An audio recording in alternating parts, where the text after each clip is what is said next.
Okay, so on with the show. I'd like to introduce a man that needs no intro to most of you, but he is my co-director, our co-director at Cape Riverwatch. He keeps me sane. Some would say he could do better at that.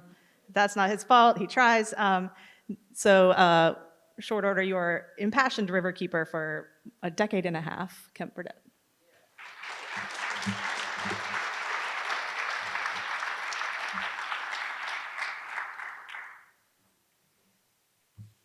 Morning, everybody. I've got some notes here.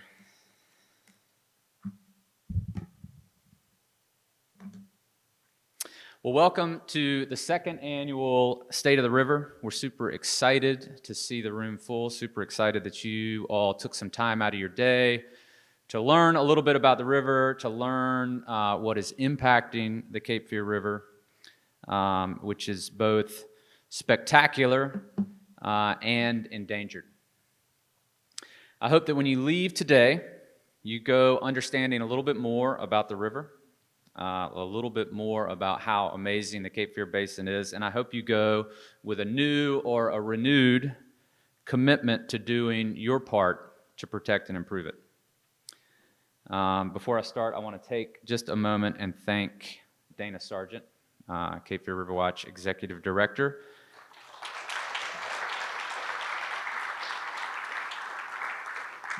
Dana planned this entire event, and as usual, she did an amazing job. And so when everything you see around you runs smoothly, you can thank Dana for that. I also want to recognize my distinguished colleague and dear friend Emily Sutton, the Hall River Keeper. Us river keepers stick together. The Hall River Keeper is a tributary of the Cape Fear. She's taking care of the upper part of the basin. She'll be on a panel later today, but I wanted to recognize her for all her great work on the Hall River.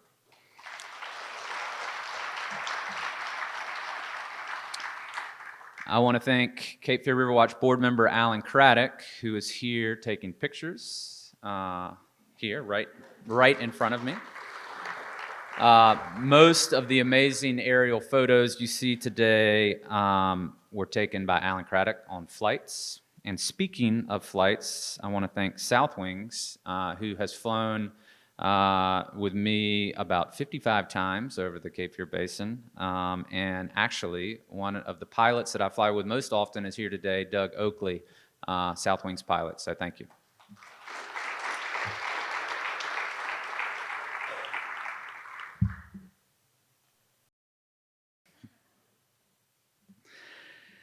Before we start today's presentations, I wanted to take some time to try and kind of set the stage for what you're going to hear today.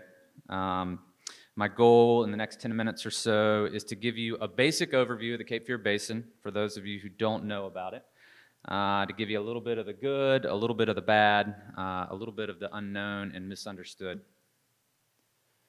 So the first thing to know is that the Cape Fear Basin, despite the fact that Deborah Maxwell called it puny, is actually pretty big. The Cape Fear Basin is the largest in North Carolina. It's about 9,000 square miles.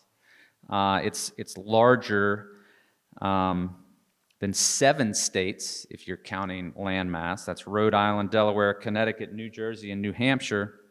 And it's even larger than 84 countries. So, not so puny.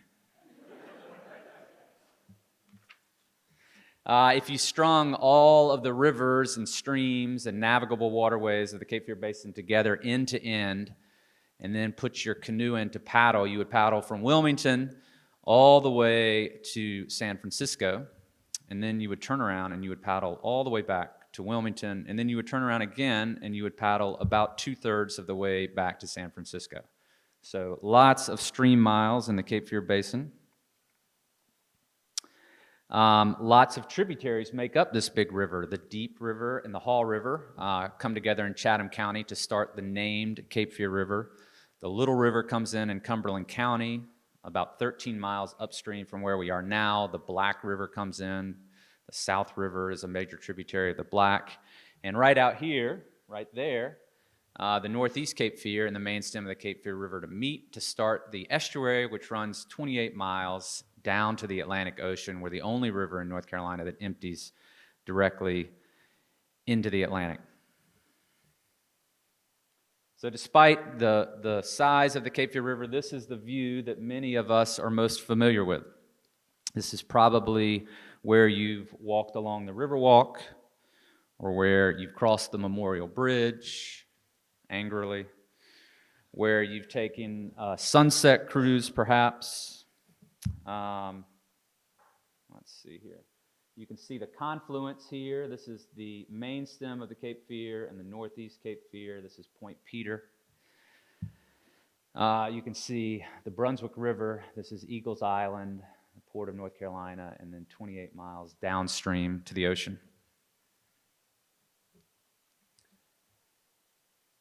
The Cape Fear Basin is diverse, and it's diverse in almost every sense of the word. Geographically speaking, the Cape Fear ranges from vast saltwater marshes to meandering freshwater streams, from blackwater swamps to whitewater rapids. And that geographic diversity leads to an amazing biologic diversity. And the Cape Fear Basin boasts the highest degree of biodiversity on the eastern seaboard of the United States. There are over 450 significant natural heritage areas in the Cape Fear Basin. There are dozens and dozens of endangered, threatened, special, and endemic species, including plant life like the oldest cypress trees on planet Earth at 2,629 years old, a multitude of carnivorous plants, aquatic mammals like manatee and bottlenose dolphin, 3 species of sea turtles, an incredible array of birds, including roseate spoonbills, wood storks, painted buntings, swallowtail kites, and prothonotary warblers. An equally diverse assortment of fish, counting freshwater fish, saltwater fish, and anadromous fish, including 2 species of sturgeon, tarpon, Cape Fear shiners, broadtail mad toms, and possum pipefish. Mollusks like the magnificent ramshorn snail and the Atlantic pigtoe, and even a reptile that lived alongside the dinosaurs, the American alligator. Demographically speaking, the Cape Fear Basin is urban, suburban, and rural. It's white, it's black, it's brown, and Native American. It's high and low income, and there are red and blue counties throughout the basin. And we're the only watershed in North Carolina with our own battleship.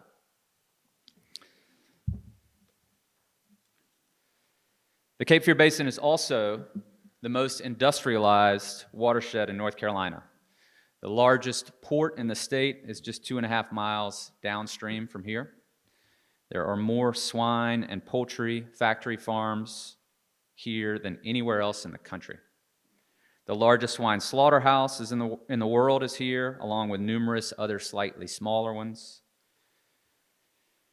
Rendering plants, enormous paper mills, a multitude of chemical plants, the dirtiest landfill in the state, the Sampson County landfill, 2 nuclear power plants, natural gas power plants, coal ash ponds awaiting cleanup, wood pellet mills and associated clear cuts, municipal wastewater treatment plants, countless small dams and several large dams, sand, limestone, and gravel mines, manufacturing facilities of every kind, including tires, smoked fish, boats, and pickles, feed mills, and textile mills. And of course, explosive residential and commercial development impacting the environment in a wide variety of ways. And every day, the Cape Fear Basin is changing. Climate change is absolutely undeniable here. Sea level is rising. Sunny day flooding is rapidly increasing in frequency and scale. Tropical storms are getting bigger and stronger and wetter and slower, which all combine to produce greater storm surges, and more inland flooding. Salt water is pushing further upstream. 1 in 5 North Carolinians drinks water from the Cape Fear Basin, and while our population continues to change and grow at a staggering rate, the amount of surface and groundwater available to drink is dropping. Water quality is declining as well. If this story is sounding worrisome, if you feel a bit uncomfortable, it's because you've heard it before. The giving tree, the goose that laid the golden egg, the Lorax. These are all children's stories, but they tell a universal truth. We must protect our environment because we can't live without it. While the Cape Fear River is mighty and massive, it is also fragile and often forgotten. We are inextricably linked to the river that you can see right out of these windows. Martin Luther King Jr. summed it up well when he said, "It really boils down to this, that all life is interrelated. We are all caught in an inescapable network of mutuality, tied into a single garment of destiny. Whatever affects one destiny affects all indirectly." We drink the water out of this river, and 70% of our bodies are that water. We are, quite literally, the Cape Fear River. So the river's big, and it's diverse and important, and it's also fragile and changing and sometimes forgotten. Our fate is tied directly to the fate of the river, as it always has been and as it always will be. That is why Cape Fear River Watch works every single day to protect and improve the water quality of the Cape Fear River Basin for all people. We do that work in all kinds of ways, from holding polluters accountable, to working to improve environmental policy, to testing water quality, to educating kids and adults, to rolling up our sleeves and picking up trash. The state of the river depends on us, and despite a long list of daunting challenges, I'm optimistic about the river's future. I'm optimistic because every day I can see the work we do making a difference. And many of you are helping. Thank you. Some of you want to help but aren't sure how, and if you're in that boat, I humbly ask you to get involved with us.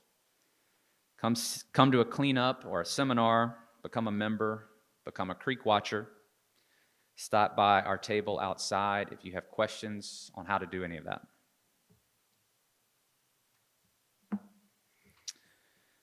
Science, law, and advocacy are at the heart of what we do at Cape Fear River Watch. Today, you'll hear from scientists, environmental attorneys, and clean water advocates who are also working to help better understand and protect the river. I hope you lean into these conversations and these presentations and really think about what you hear. I hope you tell your friends that couldn't come today. And I hope what you learn today sparks new questions and that you do your own research to learn even more about this amazing watershed. In addition to the presentations you're going to hear today, I urge you to spend some time on the lunch break looking at the posters on the side of the room here, and be sure and stay tuned for Burned, an incredible documentary from Ethereal Films, and a panel to follow that discussion. So again, welcome. Super excited that you're here, and I hope you learn a lot and take a lot home with you. Thank you.